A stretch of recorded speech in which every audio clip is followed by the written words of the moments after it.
Hello everyone, welcome to Achievers. मेरा नाम है मेघा जायसवाल। बात करेंगे आज जो न्यू वैकेंसीज निकली हैं आपकी उत्तर प्रदेश से, आपकी टीजीटी और पीजीटी दोनों की वैकेंसीज आई हैं, तो इनके बारे में डिटेल में जानेंगे। देखिए, प्रशिक्षक स्नातक शिक्षा यानी कि आपका जो टीजीटी है और साथ ही साथ आपका पीजीटी यानी जो प्रवक्ता होते हैं उनके लिए भी आपकी वैकेंसीज निकली है। तो कंप्लीट डिटेल्स कवर करेंगे यहाँ पर। क्या एलिजिबिलिटी है, आपका एग्जाम पैटर्न क्या रहने वाला है, क्या फीस स्ट्रक्चर होगा, सब कुछ यहाँ पर जानते हैं। तो चलिए स्टार्ट करते हैं। सबसे पहले देख लेते हैं कि आपको कौन सी वेबसाइट पे जाना है। तो देखिए, आपको नोटिफिकेशन मिलेगा यूपीएससी एसएसबी यानी Uttar Pradesh secondary education service selection board की वेबसाइट पे आपको जाना है। यहां पर आपको देखेंगे तो नोटिफिकेशन आया हुआ है, विज्ञप्ति डेटेड 8/6/2022 यानी कि आपका 8 जून को आया है। और 8 जून को जब ये आपका रिलीज हो गया था, मैंने तभी टेलीग्राम ग्रुप पर डाल दिया था। टेलीग्राम ग्रुप से जो जुड़े हुए हैं उनको ये नोटिफिकेशन उसी दिन मिल गया होगा। टीजीटी पीजीटी दोनों का डाला था मैंने। अगर अभी तक आप मेरे टेलीग्राम ग्रुप से नहीं जुड़े हैं तो आपको लिंक नीचे डिस्क्रिप्शन बॉक्स में मिल जाएगा। आप वहां टेलीग्राम ग्रुप में ऐड हो सकते हैं। सारी जो नई इन्फॉर्मेशन है और जो मेरे वीडियोज आने वाले थे उसके नोटिफिकेशन भी मैं पहले ही उस पर डाल देती हूँ। इसके अलावा अगर आप हमारी ऐप का कंटेंट अवेल करना चाहते हैं तो हमारी ऐप को भी डाउनलोड कर सकते हैं। उसका लिंक भी नीचे डिस्क्रिप्शन बॉक्स में दिया हुआ है। सारा जो सीडीपी यानी कि चाइल्ड डेवलपमेंट पेडागोजी का कंटेंट है और साथ ही साथ रीजनिंग के भी उसमें ऐड होने लग जाएंगे वीडियोस, और जो पीडीएफ्स है, मॉक टेस्ट है, ऑनलाइन टेस्ट पेपर, सब कुछ आपको वहां पर मिल सकता है। वन स्टॉप सॉल्यूशन है, आप चेक कर सकते हैं अचीवर्स ऐप को। तो चलिए आप अपने वीडियो में आगे बढ़ते हैं और यहां पर देखेंगे कि विज्ञप्ति यहां पर आई हुई है, 8 जून को निकली थी टीजीटी के लिए भी पीजीटी के लिए भी। और अगर आपको अप्लाई करना है तो आप वहां करेंगे, यहाँ क्लिक हेयर टू अप्लाई आपको नजर आ रहा है, इसको क्लिक करेंगे तो आपका कुछ इस तरीके का पेज खुलेगा। यहाँ पर यहाँ आपके देखिए ऑनलाइन फिलिंग के लिए जो भी आपको पहले रजिस्ट्रेशन करना है, फी डिपॉजिट, सबमिशन किस तरीके से है आपका, ये पूरा प्रोसीजर यहाँ पे लिखा हुआ है। अगर आप कैंडिडेट रजिस्ट्रेशन पर जाएंगे तो आपका इस तरीके से पेज खुलेगा। यहाँ पर आप देख सकते हैं टीजीटी एग्जामिनेशन, पीजीटी एग्जामिनेशन दोनों के लिए यहाँ दिया हुआ है। एडवर्टीजमेंट की भी डिटेल्स हैं यहाँ पर और अप्लाई करने के लिए आप यहाँ पर क्लिक कर सकते हैं। तो चलिए अब देखते हैं कि हमारी डिटेल्स क्या हैं इसके नोटिफिकेशंस में। सबसे पहले बात करेंगे आपके पीजीटी की। पीजीटी का मतलब क्या है, आप कौन सी क्लासेस को पढ़ाएंगे, आप क्लासेस 11th और 12th को पढ़ाएंगे। ठीक है, क्लासेस 11th और 12th की बात हो रही है यहाँ पर प्रवक्ता संवर्ग की। तो यहाँ पर इंपॉर्टेंट डेट्स आप नोट कर लीजिए। रजिस्ट्रेशन शुरू हो रहा है, वो कब से हो रहा है, 9 जून से आपका रजिस्ट्रेशन स्टार्ट हो रहा है, 9/6/2022। आपका ऑनलाइन शुल्क जमा करने की जो तिथि है वो भी 9 जून है। इसके बाद आप अगर जो रजिस्ट्रेशन की आपकी जो अंतिम तिथि है वो आपकी रहेगी 3/7/2022। ठीक है, यानी कि 3 जुलाई। फिर ऑनलाइन शुल्क जमा करने की जो आपकी लास्ट डेट है वो है आपकी 6 जुलाई। और इसके अलावा जो लास्ट फाइनल सबमिशन करना होता है उसके लिए आपकी जो अंतिम तिथि दी गई है वो है आपकी 9 जुलाई 2022। ठीक है, तो इंपॉर्टेंट डेट्स है, नोट कर लीजिएगा और टाइमली फॉर्म फिल कर लीजिए। जब लास्ट में अगर आप फॉर्म फिल करने की कोशिश करते हैं, कई बार क्या होता है एरर्स आते हैं, इंटरनेट पे कुछ इश्यूज आ सकते हैं, तो वहां पर आपका फॉर्म टाइमली फिल हो नहीं पाता है। तो आई सजेस्ट कि आप लोग सारी डिटेल्स चेक करने के बाद टाइमली फिल कर लीजिएगा। और यहाँ पर आप देखेंगे कि ऑनलाइन माध्यम से देखिए इन्होंने आवेदन आमंत्रित किए हैं प्रदेश के सहायता प्राप्त अशासकीय माध्यमिक विद्यालयों में प्रवक्ता के रिक्त 624 पदों के लिए। ठीक है, सब्जेक्ट वाइज इन्होंने, और साथ ही साथ इस बार वर्गवार यानी कि बालक वर्ग अलग है, बालिका वर्ग अलग है। ठीक है, बॉयज के लिए अलग है, गर्ल्स के लिए अलग है, लेकिन गर्ल्स जो है बॉयज वाली कैटेगरी में जाकर भी अप्लाई कर सकती है। क्योंकि अभी मैं आपको सीटों का नंबर दिखाऊंगी, यहाँ पर कितनी वेकेंट सीट्स अवेलेबल है, तो वहां पर आपको देखने को मिलेगा कि जो बॉयज कैटेगरी है उसमें आपको ज्यादा सीट्स देखने को मिलेंगी बट कंपेयर टू गर्ल्स। लेकिन गर्ल्स क्या कर सकती है, फिर बॉयज वाले कैटेगरी में जाकर भी अप्लाई कर सकती है। चलिए अब देखते हैं आगे और डिटेल्स। देखिए, प्रवक्ता संवर्ग में ऑनलाइन जब आप अप्लाई करेंगे तो आप एक विषय के लिए देखिए एक ही आवेदन करेंगे। यानी आप जब एक बार अप्लाई कर रहे हैं तो आप एक ही सब्जेक्ट सिलेक्ट करेंगे। अगर आपको एक से ज्यादा सब्जेक्ट में अप्लाई करना है तो आपको उसके लिए अलग अलग एप्लीकेशन डालना पड़ेगा। ठीक है, ये बात इन्होंने यहाँ स्पष्ट रूप से लिखी हुई है। इसके अलावा भाषा संबंधी जो प्रश्न पत्र है वो उसी भाषा में होंगे। अगर हिंदी का पत्र है तो हिंदी प्रश्न पत्र जो वही हिंदी में ही होगा, संस्कृत का प्रश्न पत्र संस्कृत में ही होगा, उर्दू का उर्दू में ही होगा, अंग्रेजी का अंग्रेजी में ही होगा। ठीक है, ये इन्होंने यहाँ मेंशन कर रखा है। इसके अलावा एक इंपॉर्टेंट बात जो हमारे जानने के लिए है वो है लिखित परीक्षा में आपकी ऋणात्मक अंकन नहीं है, यानी नेगेटिव मार्किंग नहीं है यहाँ पर। फिर नेक्स्ट आप देखेंगे किसी भी आरक्षण का लाभ जो है उत्तर प्रदेश के निवासी के लिए ही अनुमान है। यानी अदर स्टेट के अगर कैंडिडेट्स हैं तो वो अप्लाई जरूर कर सकते हैं, लेकिन उनको रिजर्वेशन के बेनिफिट्स नहीं मिलेंगे। ठीक है, रिजर्वेशन के बेनिफिट्स सिर्फ किसके लिए हैं, जो यूपी के कैंडिडेट्स हैं, अपनी स्टेट के कैंडिडेट्स हैं, उन्हीं के लिए होंगे। इसके अलावा आपको इंस्ट्रक्शंस दिए गए हैं कि आपको ऑनलाइन किस तरीके से अप्लाई करना है। तो ये अप्लाई करने से पहले आप ये थोड़े इंस्ट्रक्शंस देख लीजिएगा। इसके बाद देखिए फी की बात करते हैं। जो जनरल कैटेगरी के लोग हैं उनके आवेदन शुल्क 700 रुपए है। साथ ही साथ आपका जो इंटरनेट प्रोसेसिंग चार्जेस होते हैं ऑनलाइन प्रक्रिया शुल्क वो 50 रुपए, तो टोटल मिला के आपकी 750 रुपए बैठ रही है। ऐसे ईडब्ल्यूएस के लिए देखेंगे तो 600 है, टोटल 650 आ रही है। ओबीसी के लिए देखेंगे तो 700 एंड 750 आ रही है, और अनुसूचित जाति के लिए आप 450 देखेंगे, अनुसूचित जनजाति के लिए 250 देखेंगे। फिर आगे इन्होंने और बता रखा है कि जो स्वतंत्रता संग्राम सेनानी आश्रित हैं, भूतपूर्व सैनिक है, महिला हैं, तो इनका जो बेसिक जो इनकी कैटेगरी रहेगी, जैसे कि अगर वो ओबीसी में आते हैं या SC ST में आते हैं तो वही उनकी फीस है जो उन्हें पे करनी है। और विकलांग लोगों के लिए इन्होंने यहाँ पे ये कह रखा है जो उनकी बेसिक जो भी उनकी कैटेगरी है उसका आधा शुल्क वो देंगे, ठीक है। फिर यहाँ आपको देखिए जो फोटो वगैरह आपको लगानी है वो सबके लिए इन्होंने बता रखा है कि क्या उसके साइजेस होने चाहिए और किस तरह की फोटो आपको यहाँ पर अपलोड करनी है। नेक्स्ट बात करेंगे देखिए आयु सीमा की। तो आयु सीमा देखिए क्या है, इन्होंने दे रखा है कि 1 जुलाई 2022 तक 21 वर्ष से कम नहीं होनी चाहिए आयु, ठीक है। तो 21 वर्ष से ज्यादा होनी चाहिए कब, 1 जुलाई 2022 तक। एलिजिबिलिटी जो एजुकेशनल क्वालिफिकेशन आपको चाहिए उसके लिए अभी हम डिटेल में बात करेंगे, टेबल देखेंगे जिसको आपको डिटेल में देखना है। वेतनमान की अगर बात करें तो प्रवक्ता संवर्ग है 47,600 से लेकर आपका 1,51,100 तक जाता है।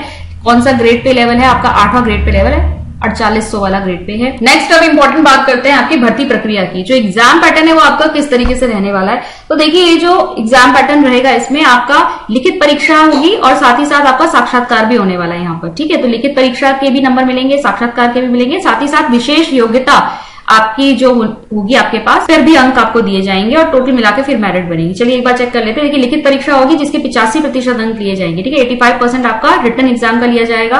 फिर आपका इंटरव्यू होगा जिसमें आपका 10% जो है इसके मार्क्स लेंगे और 10% को भी इन्होंने विभाजित कर रखा है कि जो आपका सामान्य ज्ञान है, आपकी जनरल नॉलेज है, उसके बेसिस पे आपको 4% अंक मिलेंगे। व्यक्तित्व परीक्षण यानी कि आपको पर्सनालिटी असेसमेंट किया जाएगा, वहां पर आपको 3% अंक उसके मिलेंगे पर्सनालिटी के। और अभिव्यक्ति की योग्यता आपके अंदर कितनी है, कितना एक्सप्रेस कर पाते हैं, कितनी अच्छी तरह से आप अपनी बात को कह पाते हैं, उसके भी 3% अंक इन्होंने यहाँ पे रखे हैं। और ये टोटल मिलाकर फिर आपको क्या मिलेंगे, 10% अंक आपके इंटरव्यू के हो जाते हैं। फिर आपके जो 5% अंक है वो आपको किसके मिल रहे हैं, विशेष योग्यता के मिल रहे हैं। विशेष योग्यता में देखिए अगर आपके पास डॉक्टरेट की उपाधि है, मतलब आप PhD होल्डर हैं, ठीक है, तो आपको 2% अंक मिल जाते हैं। अगर शिक्षा परास्नातक यानी एमएड किया हुआ है आपने तो आपको 2% अंक और मिल जाएंगे। अगर शिक्षा स्नातक है, बीएड है, तो आपको 1% अंक मिलेगा, लेकिन ये 1% तब नहीं मिलेगा अगर आप एमएड है ऑलरेडी, ठीक है। अगर एमएड का आपको मिल चुका है तो आपको बीएड के केस में नहीं मिलेगा फिर। और साथ ही साथ फिर अगर राज्य की किसी टीम के माध्यम से आपने कोई राष्ट्रीय स्तर की खेलकूद प्रतियोगिता में भाग लिया है तो आपको वहां भी 1% जो है मार्क्स मिल जाएंगे। तो ये इन्होंने जो विशेष योग्यता के आधार पर भी 5% अंक रखे हैं और उनका किस तरीके से इन्होंने कैटेगराइजेशन कर रखा है ये यहाँ पर बता रखा है। फिर मार्क्स के हिसाब से देखेंगे तो लिखित परीक्षा देखिए आपके 425 अंकों की है, साक्षात्कार 50 अंकों का है और जो विशेष योग्यता है टोटल मिलाकर आपके 25 अंक बन रहे हैं, यानी कुल आपका जो एग्जाम है वो कितने का होने वाला है, 500 मार्क्स का होने वाला है। लिखित परीक्षा में देखिए 425 अंकों की हमने बात करी कि 425 मार्क्स का होगा। क्वेश्चन कितने आएंगे, 125 क्वेश्चन आएंगे, यानी एक क्वेश्चन आपका कितना है, 3.4 अंक का होगा, ठीक है। तो 3.4 मार्क्स का एक क्वेश्चन है आपका। समय अवधि यानी टाइम कितना मिलेगा आपको, तो टाइम ड्यूरेशन यहाँ पर 2 घंटे दे रखी है, 2 आवर्स का टाइम आपको मिल रहा है यहाँ पर इस पेपर को करने के लिए। क्वेश्चन जो होंगे आपके कहां से पूछे जाएंगे, विषय पर आधारित सामान्य योग्यता, ठीक है, विषय पर आधारित आपके सब्जेक्ट से रिलेटेड क्वेश्चन यहाँ पर पूछे जाएंगे। प्रश्नों का स्वरूप यहाँ पर MCQ टाइप का होगा, क्वेश्चन होगा, उसके 4 ऑप्शन दिए होंगे। साक्षात्कार के लिए यानी कि इंटरव्यू के लिए फिर आपकी पहले एक मेरिट लिस्ट बनाई जाएगी आपके रिटन एग्जाम के मार्क्स के बेसिस पर और उस मेरिट लिस्ट के हिसाब से आपको इंटरव्यू में बुलाया जाएगा और फिर इंटरव्यू और आपके जो विशेष योग्यता है उसके मार्क्स ऐड करके एक फाइनल मेरिट लिस्ट तैयार की जाएगी जिसके बेसिस पे आपका सिलेक्शन होगा। और सिलेक्शन में भी इनका कहना है कि जो रिक्तियां हैं उससे अधिक ही बुलाने वाले हैं, लेकिन किसी भी स्थिति में वो 25% से ज्यादा नहीं बुलाएंगे, ठीक है। 2 पॉइंट्स और देख लेते हैं हम। एक इन्होंने ये बता रखा है कि कोई भी पुरुष अभ्यर्थी जो है वो किसी भी बालिका संस्था में किसी अध्यापक के पद पर नियुक्त होने के लिए पात्र नहीं है, मतलब कि जो बॉयज हैं वो एलिजिबल नहीं है किसी भी गर्ल्स स्कूल में पढ़ाने के लिए, ठीक है। वहां पर उन्हें टीचिंग की पोस्टिंग नहीं मिलेगी सिवाय एक म्यूजिक सब्जेक्ट के। म्यूजिक सब्जेक्ट में भी जो नेत्रहीन अभ्यर्थी है, ठीक है, जो दृष्टिहीन अभ्यर्थी है वो वहां पर पोस्टिंग ले सकता है। वैसे कोई पुरुष अभ्यर्थी आपका किसी भी बालिका संस्था में अध्यापक के पद पर नियुक्त नहीं किया जाएगा। और महिला अभ्यर्थियों के लिए ये कहा गया है कि वो दोनों वर्गों में अप्लाई कर सकती है, बालक वर्ग में भी बालिका वर्ग में भी अप्लाई कर सकती है, लेकिन उन्हें एक टाइम पे एक ही वर्ग में अप्लाई करना होगा। मतलब आवेदन पत्र में वांछित किसी एक वर्ग का ही यथास्थान उल्लेख करना होगा। या तो आप बॉयज वाले कैटेगरी से करिए या गर्ल्स वाली कैटेगरी से करिए, आप दोनों से नहीं कर सकती, ठीक है। आपके पास ऑप्शन जरूर है कि आप बॉयज वाले कैटेगरी में जाकर कर सकते हैं, लेकिन दोनों आप ऑप्ट नहीं करेंगे, आप एक को ही ऑप्ट करेंगे। इसके अलावा देख लेते हैं आपकी एक बार वैकेंसी की डिटेल्स क्या है, ठीक है, कितनी वैकेंसीज निकली हुई है, कौन से पर्टिकुलर सब्जेक्ट से। तो देखिए यहाँ पर जितने भी आपके सब्जेक्ट्स हैं उसमें आपका दे रखा है कि टोटल कैटेगरी वाइज भी दे रखा है और टोटल कितनी वैकेंसीज है ये भी दे रखा है। जैसे नागरिक शास्त्र में 30 है, फिर रसायन विज्ञान में टोटल आपकी 39 है, भौतिक विज्ञान इन फिजिक्स में आपकी टोटल 38 है, जीव विज्ञान इन बायोलॉजी में आपकी 47 है, ऐसी भूगोल की बात करेंगे तो टोटल 51 है। ऐसे करके आप सारा ये चेक कर सकते हैं। और यहाँ पर टोटल आपकी वैकेंसीज जो बालक वर्ग में निकल के आ रही है, कितनी निकल के आ रही है, 549 निकल के आ रही है, ठीक है। फिर बालिका वर्ग में अगर आप देखेंगे, यानी गर्ल्स वाली जो कैटेगरी है उसमें आपको जरा कम वैकेंसीज देखने को मिलेंगी। यहाँ देखेंगे नागरिक शास्त्र में केवल 5 वैकेंसीज है, भौतिक विज्ञान यानी कि फिजिक्स में आपकी 2 है, जीव विज्ञान बायोलॉजी में 3 है, तो टोटल आपकी इस तरीके से मिलाकर कितनी आ रही है, 75 वैकेंसीज आ रही है। इसके बाद देखिए यहाँ पर प्रवक्ता पद हेतु जो शैक्षिक अर्हताएं हैं वो आपको यहाँ पर दे रखी हैं कि पीजीटी के लिए देखिए आपका बीएड नहीं मांगा गया है, ये अच्छी चीज है,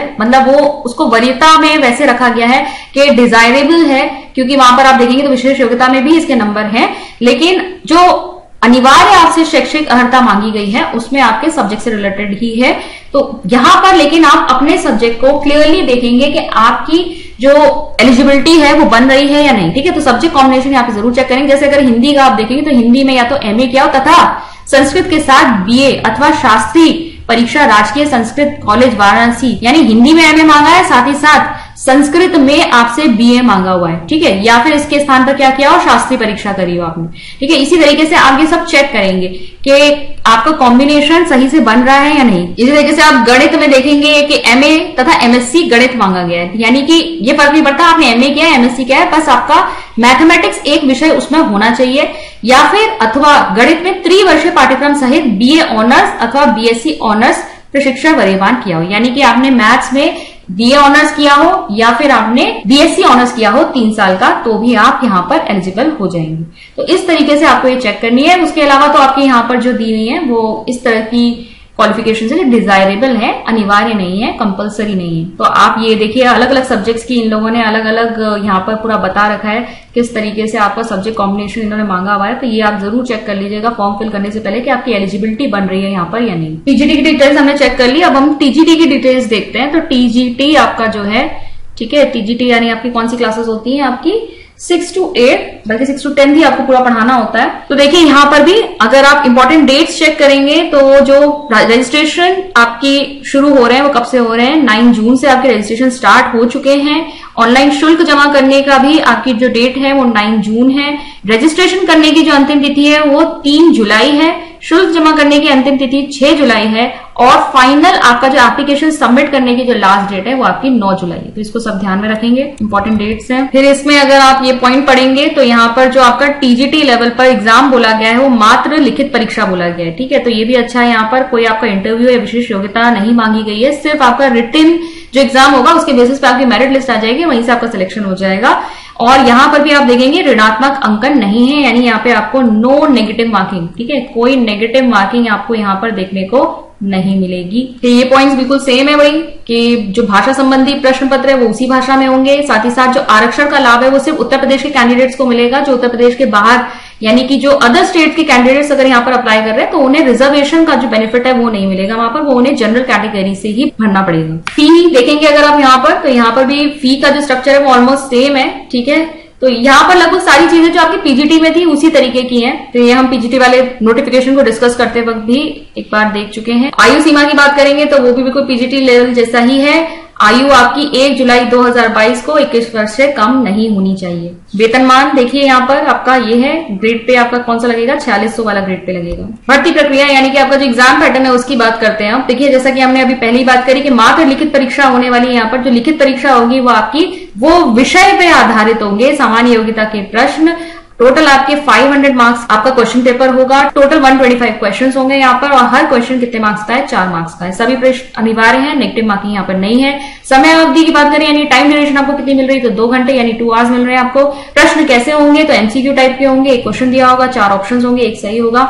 यहाँ पर जो लिखित परीक्षा में आपके नंबर आएंगे उनके आधार पर आपकी एक मेरिट लिस्ट तैयार की जाएगी और उसके अनुसार ही आपका सिलेक्शन होगा। फिर इसमें भी सेम चीजें रहने वाली हैं, ठीक है। कोई पुरुष अभ्यर्थी जो बालिका संस्था में अध्यापक के पद पर नियुक्त नहीं हो सकता और जो महिला अभ्यर्थी हैं वो बालक और बालिका दोनों वर्गों में अप्लाई कर सकती हैं। और यहाँ भी वही चीज रहेगी कि आप एक टाइम पे एक ही विषय और एक ही वर्ग में अप्लाई करेंगे। वेकेंट सीट्स की डिटेल्स देख लेते हैं। तो यहाँ पर देखिए इंग्लिश में आपकी कितनी है, 275 है। यहाँ पर कैटेगरी वाइज भी दे रखा है। टोटल आपकी कितनी आ रही है, 511 आ रही है। ठीक है, ये बालक वर्ग की हम बात करें। ऐसी हिंदी में आप देखेंगे 509 है आपकी, गणित में आपकी 508 है, सामाजिक विज्ञान में आपकी 337 है, संस्कृत में 264 है। इस तरीके से आप टोटल करके देखेंगे तो टोटल आपकी कितनी वैकेंसीज निकल के आ रही है, यहाँ पर 3213 वैकेंसीज निकल के आ रही है बालक वर्ग में। बालिका वर्ग की बात करेंगे तो यहाँ पर वैकेंसीज हमको टोटल कितनी देखने को मिल रही है, टोटल वैकेंसीज यहाँ पर 326 देखने को मिल रही है। इसके बाद आपकी शैक्षिक अर्हता यानी कि आपकी एजुकेशनल क्वालिफिकेशन या एलिजिबिलिटी क्या होनी चाहिए, ये आपका हर सब्जेक्ट के आगे लिखा हुआ है। अच्छा, टीजीटी लेवल पे आपसे अनिवार्य बीएड मांगा गया है। ठीक है, तो बीएड यहाँ पर जरूरी है, आपका बीएड होना। ये पीजीटी में हमें कंपलसरी नहीं दिख रहा था, लेकिन यहाँ पर ये कंपलसरीली मांगा गया है। तो जैसे हिंदी की अगर आप बात करें तो आपने क्या किया होना चाहिए, बीए हिंदी एवं संस्कृत के साथ इंटरमीडिएट अथवा समकक्ष परीक्षा एवं बीएड या अन्य समकक्ष डिग्री। तो यहाँ पर हिंदी में तो आपका बीए होना ही चाहिए, साथ ही साथ इंटरमीडिएट लेवल पे आपका क्या होना चाहिए, संस्कृत होना चाहिए। तो इसीलिए मैं कह रही हूँ हर सब्जेक्ट के साथ जो कॉम्बिनेशन है ना, वो आप जरूर चेक कर लीजिएगा कि आप एलिजिबिलिटी फुलफिल कर रहे हैं या नहीं, तभी आप अप्लाई करिए वहां पर। ठीक है, और अथवा बीए हिंदी एवं संस्कृत विषय के साथ समकक्ष आपकी डिग्री होनी चाहिए। ठीक है, समकक्ष परीक्षा एवं बीएड या अन्य समकक्ष डिग्री। ठीक है, तो बीएड आपसे यहाँ पर मांगा ही गया है, तो ये तो आपके पास होना ही चाहिए। फिर आपसे ये डिजायरेबल में मांगा गया है। ठीक है, बीएड के बाद एमएड हो, पीएचडी हो, किसी राष्ट्रीय स्तर के खेलकूद प्रतियोगिता में आपने राज्य स्तर की टीम्स के माध्यम से भाग लिया, उसका प्रमाण पत्र हो, आपके पास सर्टिफिकेट होना चाहिए। तो ये सब तो आपकी डिजायरेबल में आ जाएंगी। आपको यहाँ पर केवल कौन सी एलिजिबिलिटी चेक करनी है, जो कंपलसरीली आपसे मांगी गई, अनिवार्य रूप से आपसे जो अर्हता मांगी गई है वो आपको चेक करनी है। तो यहाँ आपके सब्जेक्ट की सारी डिटेल्स हैं, ये आप एलिजिबिलिटी चेक करेंगे। हर सब्जेक्ट की अपने अपने सब्जेक्ट की आप देख लीजिएगा और सारी डिटेल्स चेक करने के बाद ही आप अप्लाई करिएगा। तो आई होप ये वीडियो आज की आपको यूजफुल लगी होगी। मैंने कंप्लीट डिटेल्स कवर कर दी हैं। जल्द से जल्द अगर आप इसके लिए एलिजिबल हैं तो अप्लाई कर लीजिए। और यूपी में अब टीजीटी पीजीटी की वैकेंसी आई है, तो उम्मीद है कि सुपर टेट की वैकेंसी भी अब जल्द ही आने वाली होगी। जुड़े रहिए आप हमारे चैनल के साथ। आप जानते हैं कि सीडीपी वाला पोर्शन जो है हम यहाँ पर कवर करते हैं, साथ ही साथ अब रीजनिंग भी हमारे चैनल पर अब कवर होने लगी है। अगर सबका साथ बना रहा तो इससे हम और अदर कोर्सेज जो है आपके सब्जेक्ट रिलेटेड वो भी यहाँ पर लेकर आएंगे। और कोई सी चीज में आपको डाउट हो तो आप कमेंट सेक्शन में नीचे लिखकर बोल सकते हैं। वीडियो यूजफुल लगा है तो प्लीज इसे लाइक कीजिए, अपने फ्रेंड्स के साथ शेयर भी कीजिएगा और चैनल पर पहली बार आए हैं तो इसे सब्सक्राइब कर लीजिए। मैं मिलती हूँ आपसे नेक्स्ट वीडियो में। Thank you.